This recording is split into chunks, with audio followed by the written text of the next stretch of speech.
कोई आग से खेलेगा तो उसका अंजाम क्या होगा, ये बांग्लादेश अब समझ रहा है। क्योंकि जब कोई बार बार भारत को आंख दिखाने की कोशिश करता है तो भारत भी अब सीधा जवाब देना सीख चुका है।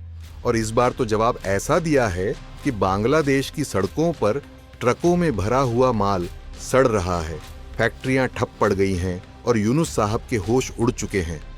आज की इस वीडियो में हम आपको बताएंगे कि कैसे भारत ने ट्रांसशिपमेंट रोककर बांग्लादेश को ऐसा झटका दिया है जिससे उसकी सबसे बड़ी इंडस्ट्री तबाह हो रही है। देखिए, बांग्लादेश का हर सेक्टर, हर धंधा भारत पर किसी ना किसी तरह से डिपेंड करता है, चाहे बिजली हो, दवाइयां हो, टेक्सटाइल का कच्चा माल हो या फिर एक्सपोर्ट का रास्ता।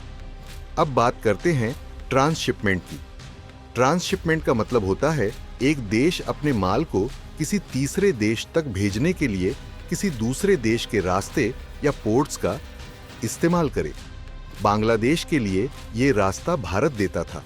ढाका से ट्रक में माल भरता, पेट्रापोल बॉर्डर से भारत में एंट्री करता और फिर कोलकाता, दिल्ली या मुंबई के पोर्ट्स या एयरपोर्ट से अमेरिका, यूरोप, मिडिल ईस्ट चला जाता। फायदा? सस्ता किराया, तेज डिलीवरी, बड़ा ग्लोबल कनेक्शन और टैक्स बिल्कुल फ्री। लेकिन अब खेल पलट गया। हाल ही में बांग्लादेश के मोहम्मद यूनुस ने चीन में जाकर बयानबाजी कर दी। भारत के नॉर्थ ईस्ट को लैंड लॉक्ड कहा और कहा कि बांग्लादेश ही उनका एकमात्र रास्ता है। साथ ही चीन को बांग्लादेश में निवेश के न्योते दिए। बस फिर क्या था? भारत ने बिना देर किए ट्रांसशिपमेंट सुविधा बंद कर दी। ऑफिशियल कारण दिया गया कि बांग्लादेश के माल से भारत के पोर्ट्स और एयरपोर्ट्स पर भीड़ बढ़ रही थी। भारतीय एक्सपोर्टर्स को नुकसान हो रहा था। लेकिन रियलिटी ये है कि यूनुस साहब की हरकतों ने आग में घी डाल दिया और भारत ने उसी आग में बांग्लादेश का हाथ जला दिया।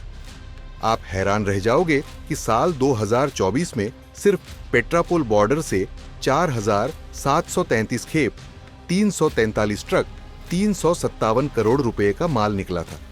पिछले साल बांग्लादेश का एक्सपोर्ट करीब 50 अरब डॉलर का था, जिसमें 83% सिर्फ गारमेंट्स यानी रेडीमेड कपड़े का था।